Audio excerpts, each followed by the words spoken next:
পায়খানা যদি কারো একদম কালো আলকাতরার মতো পায়খানা হয়, সেটাকে আমরা ম্যালিনা বলি।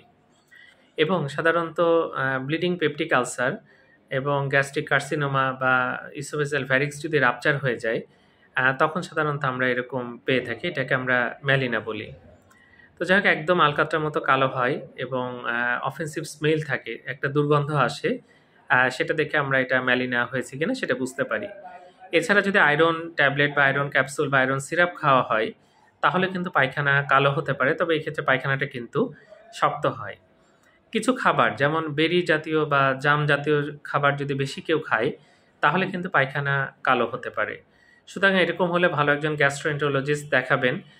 কেন কালো হচ্ছে সে কারণটা কিন্তু বের করা জরুরি। তারপরে চিকিৎসা করা যাবে এবং সবগুলোরই ভালো চিকিৎসা আছে।